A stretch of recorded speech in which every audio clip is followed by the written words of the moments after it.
Du er direktør i tænketanken Concito. Ja. Det vi jo har diskuteret her tidligere i dag, det er jo noget i forhold til hele grøn omstilling, de ambitioner, der ligger der. Og der er også en målsætning om både at se på, hvad kan vi gøre omkring bæredygtighed med bæredygtighed miljøaspektet, hvad kan vi gøre i forhold til at blive mere effektive og produktive, og så er der omkring sådan hele værdiløftsaspektet der. Men noget af det, der også er blevet rejst, blandt andet fra Annette fra Landbrug Fødevare, det er noget mere om det er de rigtige problemer, vi fokuserer på. Med de lidt mere sådan helhedsbilleder omkring hele klimaproblematikken osv. osv. Hvor synes du problemet ligger? Sådan med dansk landbrug i al almindelighed? En svær en sådan fredag eftermiddag.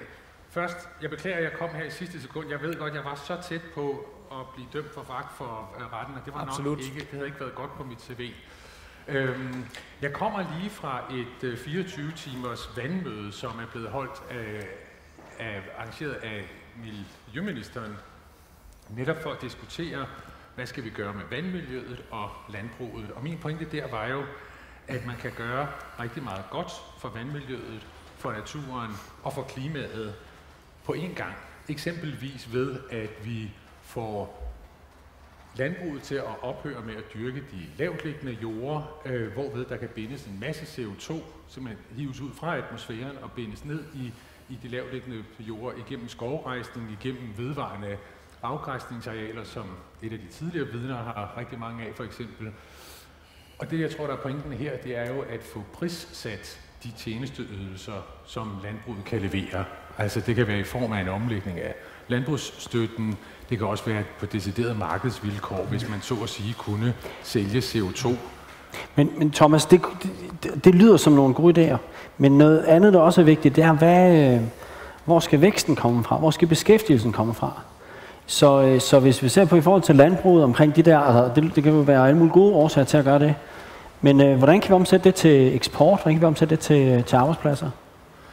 Jamen altså, man kan ikke sige andet end, at dansk landbrug fylder jo stadigvæk ganske meget eksportmæssigt.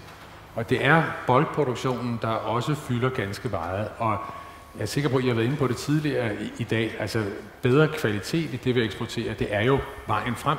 Altså, jeg kan ikke se andet. Vi kan jo ikke konkurrere med det brasilianske landbrugs prisniveau for så vidt angår løn og jord osv. Så der er jo kun én vej frem, og det er højværdige produkter af en høj kvalitet.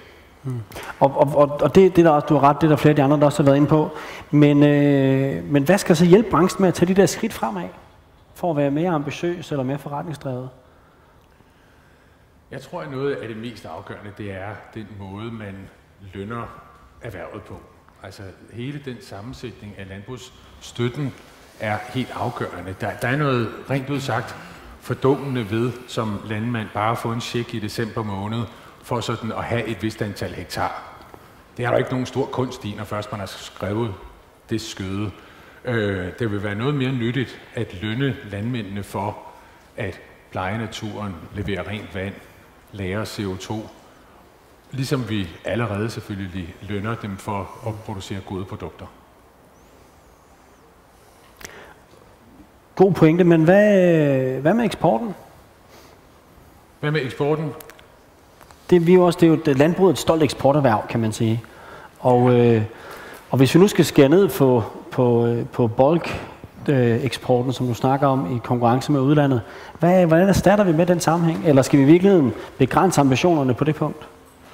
Jo, men altså man kan sige, nu så jeg her den anden dag, de danske slagterier, der har gjort stort nummer ud af, at rigtig mange skinker bliver solgt til Italien. Og jeg har altid tænkt, de er ret snide, de der italienere, så køber de sådan nogle rimelig billige danske skinker, og så hænger de dem op i 1,5 år, og så sælger de dem for 600 kroner kiloet, ikke? Spørgsmålet er, kunne vi ikke godt forædle lidt mere på vores egne produkter, i stedet for bare at satse på boldproduktionen? Og man kan sige, når man kigger på de der store eksporttal for dansk landbrug, så er det jo i høj grad, altså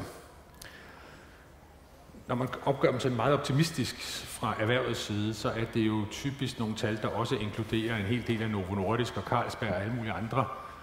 Og man kan sige, det er jo ikke fordi de eksporterhverv er afhængige af input fra det danske landbrug. Det er typisk erhverv, der er etableret i Danmark, fordi vi har haft en stor landbrugssektor, men som så er vokset så store af sig selv.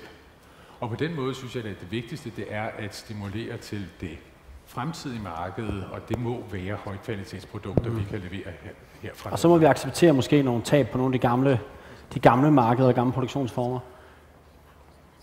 Jeg kan simpelthen ikke se for mig, at man kan blive ved med at eksportere konventionelt svinekød til noget, der ligner det dobbelte af verdensmarkedsprisen. Indtil videre går det fint, fordi vi har en høj veterinær standard, men man kan sige, det er jo ikke raketvidenskab at fodre et svin op, og på et tidspunkt skal brasilianerne nok få styr på dokumentationen igennem værdikæden, og så bliver det vanskeligt at opretholde en pris, der er det dobbelte af verdensmarkedet, og man kan så sige, at selv med den pris går det jo altså ikke for godt. Lige her til slut i forhold til min tid, madspild er jo en anden sag, som også ligger lidt der til hjerte. Ja. Og det er jo noget med, at der er jo rigtig, rigtig mange tons, som går tabt hver eneste år. Og nu tidligere vi snakkede omkring det vigtige at ligesom udnytte hele biomassen. Hvad for et potentiale ligger der? Vi kiggede på det i Concito sidste år. Der er et stort potentiale i den del af værdikæden, der går fra, der så at sige starter i butikkerne og så hjem til forbrugerne. Det er der, det store spild er. Og detailhandlen har altså en stor opgave her, fordi man præsenterer forbrugerne for meget standardiserede produkter. Noget af det, vi fandt ud af, det var, at især frugt- og grøntområdet, der er der et stort spild også tilbage i værdikæden. Og det er jo sådan eksempelvis, fordi man her til lands er enige om, at et iceberg-hoved, det vejer 450 gram. Det gør det sådan per definition, og hvis man så er iceberg-avler, og man har lidt for lidt nedbør et år og får lidt for små iceberg-hoveder, jamen så kan det dårligt nok svare sig at høste dem, og så bliver de typisk pløjet ned igen, fordi man kan ikke afsætte dem. Og man kan sige, det er jo ikke en naturlov, at et iceberg-hoved skal veje 450 gram, og folk, der har et æbletræ for eksempel hjemme, ved også godt, at der kommer nogle gange store æbler, og så kommer nogle gange små, og de har ikke nødvendigvis alle sammen den samme form, end sige den samme farve. Men det indtryk får man jo, når man går ned i dagligbrusen og kigger på æblerne, ikke? Fordi de er alle sammen fuldstændig ens. Og den der dårlige opdragelse, forbrugerne har fået, kan man sige, ved at gå i forretningerne og kun blive præsenteret for standardiserede produkter, det giver et stort spild. Ligesom det giver et stort spild, at man har et kæmpe udbud af forskellige slags rugbrød og forskellige surmælksprodukter. Så der ligger et udforsket potentiale der. Jeg må bede anklagerne om at holde sig inden for tidsrammen. Mange tak. Viden af deres. Ja, Thomas Færgemann, inden for de sidste par år er du blevet helt fornuftig at høre på. Jeg ved ikke, hvad der er sket, men for ikke så længe siden, så hørte jeg jo, at I både i Concito går op i, hvordan vi får mest muligt miljø for pengene. Og det er jo nye, spændende toner. Og jeg hørte også forleden dag, at I faktisk stiller jer sådan, om ikke positivt, så i hvert fald afventende over for sådan hele den der kiselgas idé, som brobygger til et grønt og mere innovativt samfund og sådan noget. Men lad mig starte med at spørge dig, efter din mening, hvordan får vi så allermest miljø for pengene her i landet? Sådan i almindelighed, eller i forhold til landbruget? Ja, men i forhold til det emne, vi diskuterer i dag, altså den grønne omstilling. Jamen, altså i forhold til den grønne omstilling, så tror jeg, at den måde, vi får mest miljø for pengene, er ved at tage de milliarder kroner, vi i forvejen giver til landbruget, og så bede om at få noget for dem. Definere, hvad er det for nogle tjenesteydelser, erhvervet skal levere, og så betale for det. Og det kan være det rene drikkevand, det kan være lagring af CO2, det kan være naturbeskyttelse. Fornemmer du, at viljen er til stede til at lave de smarte løsninger? Om jeg mener, at viljen er til stede? Ja, i landbruget. Jeg har lige haft nogle rigtig gode snakke med en lang række mennesker fra landbruget. I de her 24 timer nu? I de her 24 timer. Jeg tror godt, de vil. Ja. Ikke for noget. Det er da sjovere at være landmand og lave et produkt, som du får nogle penge for, end bare at være på passiv støtte, der i øvrigt bliver kapitaliseret i nogle jordpriser hen ad vejen. Så det er da også et spørgsmål om, at landmændene selv gerne vil det her, og jeg er sikker på, at miljøorganisationerne gerne vil. Man kan sige, så er der en kæmpe udfordring i forhold til EU-systemet og få revideret den fælles europæiske landbrugspolitik. Det er jo ikke sådan noget, man bare lige gør på en eftermiddag. Nej, men viljen her i landet er til stede, fornemmer du? Jeg fornemmer en meget bred konsensus, og jeg fornemmer faktisk også, at det arbejde, der foregår i øjeblikket i Natur- og Landbrugskommissionen, godt kan komme hen og blive noget af det, der faktisk sætter en ny dagsorden for, hvad det er for et jordbrug, vi har.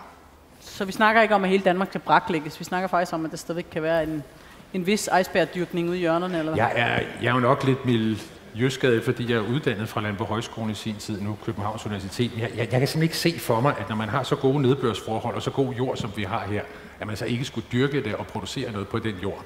Ikke mindst i lyset af, at med de klimaforandringer, der er på vej, så vil det meste af det sydlige Europa tørre mere og mere ud. Og det vil sige, at der vil være et stort behov for at producere mad.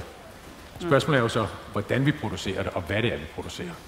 Jeg vil gerne lige vende tilbage til det, du sagde med madspil lige før, for det er jo fuldstændig korrekt, at det er jo ikke fordi, der ikke er vilje til stede til at producere iceberg, der vejer 300 gram, eller samtidig giver det jo sig selv, at de bliver sådan. Det er jo opdragelsen i detailhandlen. Hvad gør vi for at få detailhandlen banket på plads, så de bliver mere modige? Noget af detailhandlen er faktisk begyndt. Hvis man har set, altså der var en anden pudsighed. Der er sådan en konvention her til lands om, at en lang række forskellige produkter sælges med en stykpris, ikke efter vægt. For eksempel salathoveder, agurker osv. Mens hvis man tager en tur til Malmø, så vejer man alting efter vægt. Og det betyder, at man i Malmø både kan købe små hvidkålshoveder og store hvidkålshoveder. Fordi så kan den gamle dame købe et lille hvidkålshoved, og den kæmpe børnefamilie kan købe et stort et. I Danmark kan man kun sælge én størrelse, fordi det koster 12 kroner alle sammen. Ikke? Men jeg har set, at Rema 1000 for eksempel er begyndt nu at sælge flere produkter efter vægt. Og det er jo glimrende. Altså årstiderne, hvis Thomas sidder her, gør jo det samme. De forklarer jo folk, prøv lige at høre her, du har fået små rumænsalater i den her uge, det er fordi, der har været tørt i Nordfrankrig, hvor vi får vores rumænsalater fra, men så får du 2 i stedet for, at de smager jo godt. Det vil folk jo godt acceptere. Men det er jo svært for folk at forlange at få forskellige størrelser æbler, hvis der kun er den ene slags. Så altså, jeg tror meget, at detailledet har en rolle at spille her, og jeg tror også, jeg tror, det er det rigtige tidspunkt for detailhandlen at tage den her op. Og jeg ser det rundt omkring. Jeg var i Irma her den anden dag, der er der sådan nogle store kurve nu med datovarer, siger de så sådan, ikke? Altså, minimer madspil, prøv at købe her, det koster det halve, ikke? Og jeg tror simpelthen, at den her sådan finanskrisetid, det er det tidspunkt, hvor folk begynder at være mere opmærksom på sådan gamle husmoderlige dyder, som at passe lidt på ikke at smide for meget ud, ikke? Så du tror faktisk, at der er grobund i samfundet nu for en bevidsthed omkring vi laver i Concito det, vi kalder et klimabarometer, som er sådan en meningsmålingsundersøgelse blandt 1000 almindelige mennesker engang hver halve år. Og vi kan se lige præcis bevidsthed om madspild er noget af det, der er steget aller mest de sidste par år. Og det tror jeg er sådan en finanskrise, arbejdsløshedskrise-agtig reaktion. Så passer man lidt bedre på tingene, og man smider ikke helt så meget ud. Så hvis vi skal bede dig om at lave en vurdering af, hvor langt vi kommer med den grønne omstilling inden for de næste 2 til 5 år, er du så positiv eller negativ? Jamen, jeg er altid positiv, og jeg vil sige, den Natur- og Landbrugskommission, der arbejder nu, jeg fornemmer en konsensus, der er til stede, som ikke har været der i de sidste 10-12 år. Hvad mener du med det? Altså en vilje til at forhandle med hinanden? Der er en vilje til at tale, der er en vilje til at diskutere. Der er også en vilje i forhold til, hvad skal man sige, nogle af de virkemidler, der skal til, som er, at hvis vi skal have landmænd til at holde op med for eksempel at dyrke de lavtliggende jorder af hensyn til natur, vandmiljø og klima, så er vi jo nødt til at gå ind og kompensere de konkrete landmænd, der går ud over, fordi det vil jo altså være sådan, at Jensen måske har 50% af sin jord, som er sådan noget lavbundsværk, mens Hansen har kun 3%. Altså det er jo ikke noget, at man regulerer dem på samme måde. Og den vilje, synes jeg, begynder at være der også hos erhvervet selv, fordi de har i mange år sagt, at vi skal have målrettede tiltag, men de har samtidig været frygtelig bange for ulighed i behandling af deres medlemmer. Men der fornemmer jeg altså, at der sker nogle ting nu her i de her år. Så forhandlingsklimaet for den grønne omstilling er bedre nu end længe? Er det det, jeg hører dig sige? Det synes jeg. Så kan man så sige, nu var det et meget kreativt og dejligt møde, vi havde nede på Fyn. Der var jo så elementer fra erhvervet, der ikke dukkede op, fordi de fik ikke lov at komme ind. Ikke? Og man kan sige, det havde måske givet en anden stemning, hvis bæredygtig landbrug havde været til stede. Det kan jeg jo ikke rigtig vide. Nej. Men grundlæggende, hvis vi tager landbrugets HA'er væk, så er der god... Hvis vi tager landbrugets HA'er væk, og hvis vi forestiller os, at Landbrug får en ny formand nu her til november, hvilket de jo nok gør, ikke? Som måske er lidt mere markant end den afgående formand, så tror jeg alligevel, at der er et godt klima at tale videre ud fra. Tak, fordi du kom. Jamen selv tak, og tak for de smirrende bemærkninger.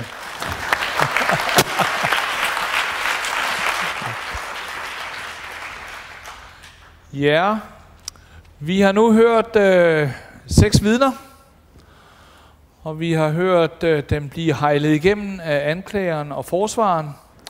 Og nu er vi nået til proceduren, hvor vi skal høre anklageren og forsvarens konklusioner og anbefaling til domsfældelse.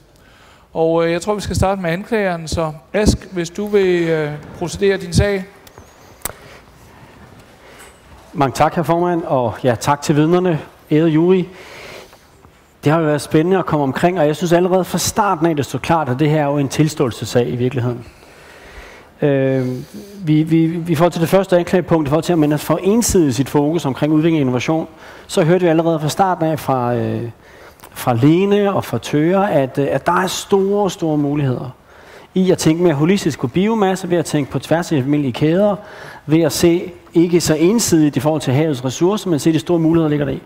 Så der er et kæmpe potentiale, der ligger og venter. Og når vi spurgte lidt ind til, om teknologien lå der, om viden var der, om mulighederne var klar, så fik vi jo at vide, at ja, men der så at sige klar til at tage fat. Men man mangler det store perspektiv, man tænker for traditionelt. Der er stor potentiale, der går tabt. Og en række af de andre vidner kommer også senere ind på de der forskellige aspekter, som vi bare glemmer og forsømmer derude. Susanne fortalte i forhold til sine egne erfaringer, som måske er det ikke passende at kalde hende bondekone, men i virkeligheden nogen, der så at sige arbejder med det til dagligt, i forhold til, at de havde brug for ny viden, indtil vi havde spurgt fra udlandet, for de kunne rykke sig. Fordi de ikke blev stimuleret nok internt herhjemme, fordi der ikke var de muligheder, der skulle være. Så men er alt for ensidig. Og der var talrige eksempler på områder med stort potentiale, man ikke har set på. Der blev nævnt food service, vi har omkring madspil osv. osv. Så der er masser at tage fat. Det næste anklagepunkt handler omkring ambitionsniveauet. Fordi en ting er, at man måske gør noget af det rigtige, men kan man så få løftet det? Får man hævet overlæggeren? Får man rykket på det? Og der var jo også mange gode eksempler derinde på det omkring, at vi kan godt gøre mere. Vi hørte fra Annette i forhold til landbruget, at vi kan godt være mere eksportorienteret. Vi kan godt tænke mere omkring den store verden. Vi hørte omkring, at den traditionelle bulkproduktion, som det blev nævnt derude, er bare presset på pris. Susanne var inde på det, Thomas Færgemann her til sidst. Vi bliver nødt til at gå andre veje, vi er nødt til at ambitiøse for at skulle gå ud der og vi gentage historien, vi har haft tidligere med bacon og smør og fetaost på nye markeder. Så vi har noget at være ambitiøse over, men vi skal sandelig også gøre det undervejs.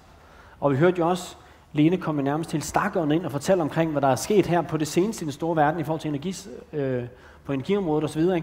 Altså, toget kører rigtig hurtigt derude, og hvis vi skal følge med, så skal vi altså op i gear undervejs. Det var meget tydeligt.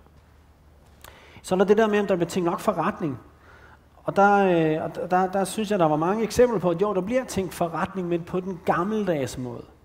Men de nye forretningsmodeller, der ligger og venter, de nye perspektiver, ligger derude, bliver forsømt.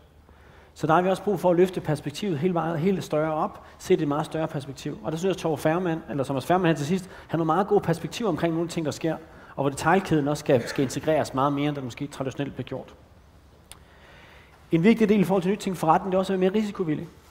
Og det er jo spændende at høre fra årstiderne omkring det der med, at vi har brug for at komme ud i hampen. Vi har brug for at tage nogle chancer og være ude på overdrevet. De der små støttemidler, der virkelig batter noget, dem har vi brug for at være der. Og vi kommer også til at snakke lidt særligt om GUDP, og det fører tilbage til det sidste, fjerde anklagepunkt. Er den støtte, der er i dag, er den fokuseret nok? Er den for fragmenteret? Løfter man rigtigt? Og der må man sige nærmest entydigt på tværs af alle 6 vidner, så man er glad for støtten, men der er brug for, at den bliver sammentænkt meget mere. Der er brug for, at den bliver meget mere fokuseret, og den er også brug for at være mere risikovillig derude. Så jeg synes ikke, kære jury, at de andre muligheder at fælde en hård, men retfærdig dom. Den anklagede er skyldig. Det er en tilståelsessag, og jeg mener, at man må gå efter enten en meget stram samfundstjeneste, eller muligvis en behandlingsdom. Tak. Tak til anklageren.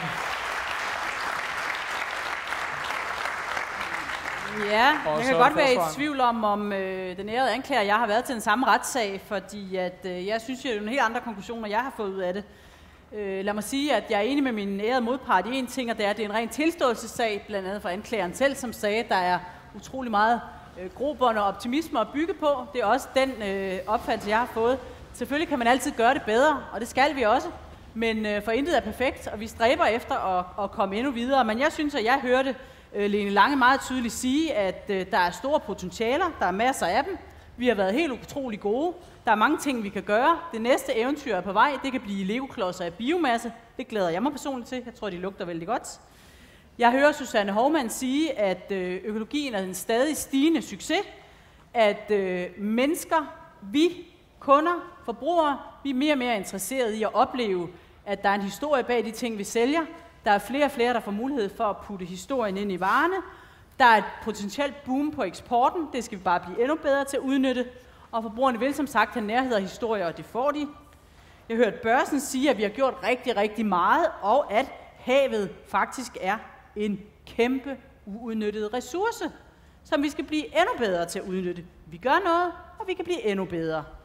Vi har arbejdet med hele det blå erhverv, og det vi skal gøre nu i fremtiden, det er at gøre det attraktivt for de unge også, og vi er på vej.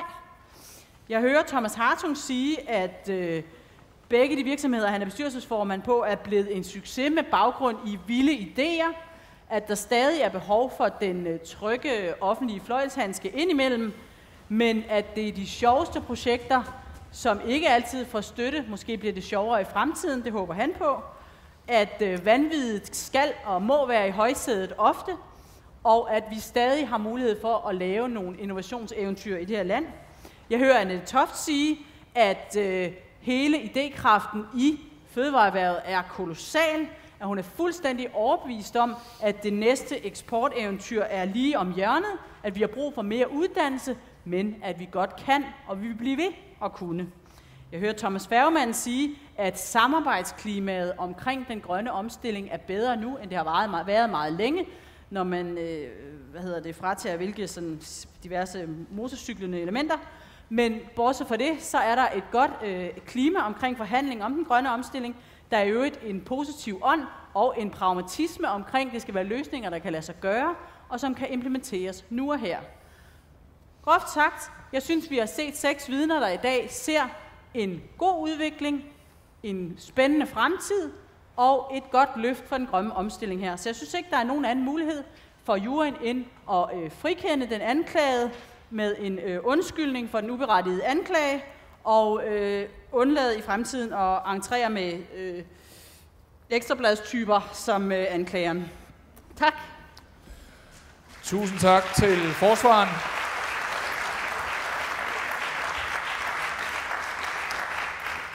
Ja, man kan jo ikke sige andet, end at så er retssagen jo ligesom blevet trukket op.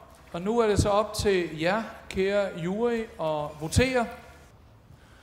Og derfor så vil jeg gerne nu bede jer om ved håndsoprækkelse og samtidigt at tilkendegive, om I føler, at den anklagede er skyldig eller uskyldig. Ja, er der ikke flere, der har lyst til at tilkendegive en holdning? Jeg tror, det er meget, meget tydeligt. Så derfor så vil jeg nu som juryformand og dommer afsige kendelsen. 10 kendes for ret. Anklagede den samlede forskning og udviklingsindsats i fødevareerhvervet dømmes skyldig i de 4 anklagepunkter. Anklagede idømmes samfundstjeneste i 2 år. Den periode skal den samlede forsknings- og udviklingsindsats i fødevareerhvervet blive bedre til dels at opdyrke potentialet for at skabe bedre grøn omstilling gennem innovation på tværs af værdikæder, brancher og internationale partnerskaber, dels udnytte mulighederne for at udvikle nye forretningsmodeller gennem en radikal nytænkning og opskalere og være bedre til at sprede succeserne, blive bedre til at tænke forretning før viden, og sidst men ikke mindst skabe bedre samspil imellem de innovationsfremmende ordninger. Jeg vil nu prøve at se lidt på det her ud fra en GUDB-betragtning, fordi jeg synes virkelig, at vi har fået meget med hjem i dag, som vi kan tænke over, og som vi kan bruge til at blive endnu bedre. Hvis jeg må tillade mig at starte med Mette Gjerskov, så synes jeg, at fødevareministeren kom med nogle rigtig gode citater. Dels et citat, hvor hun sagde, at vi har potentialet for at blive verdens mest værdiskabende fødevareklynge, og det synes fødevareministeren skal være vores mål.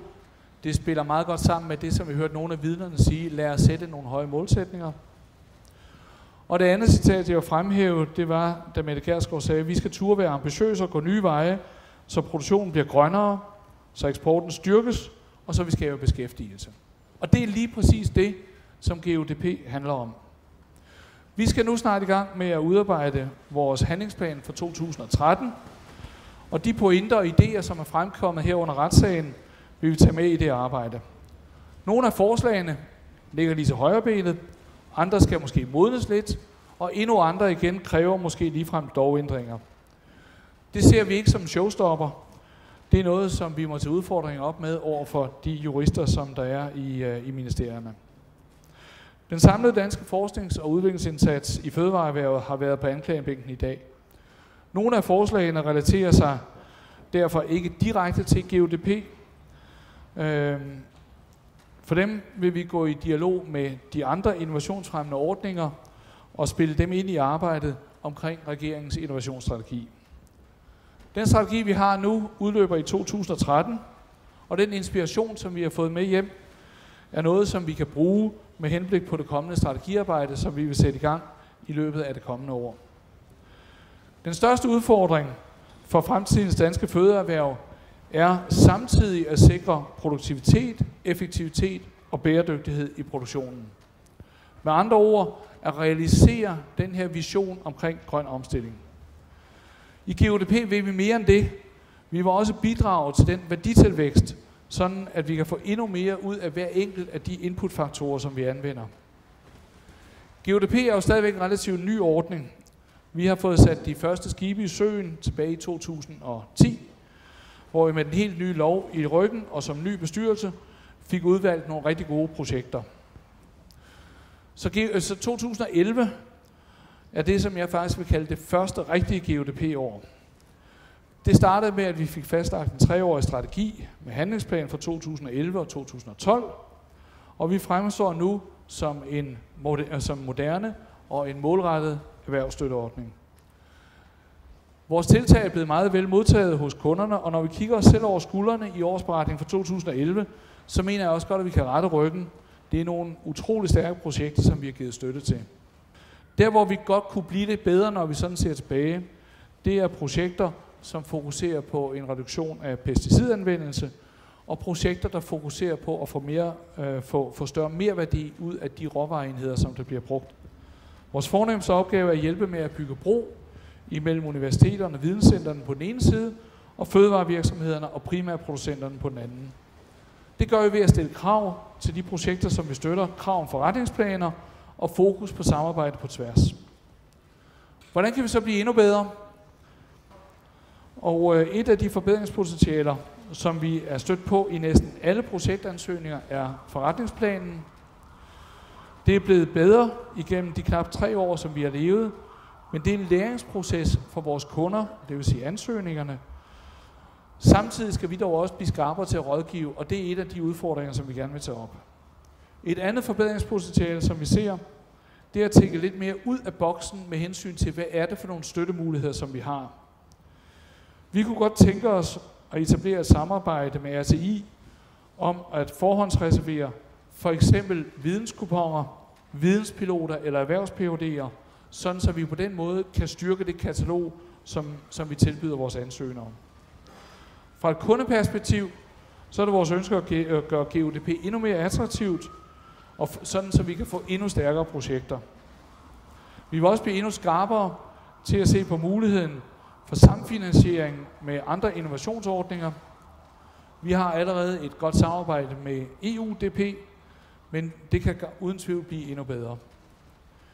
Digitale ansøgninger og endnu tættere dialog med de relevante innovationsnetværk, GTS'er og regionale væksthuse, er også noget af det, som indgår i vores overvejelser. Så det er nogle af de tanker, som vi har om, hvordan vi kan gøre GUDP endnu bedre. Tak for nu, og god fornøjelse på resten af udstillingen her.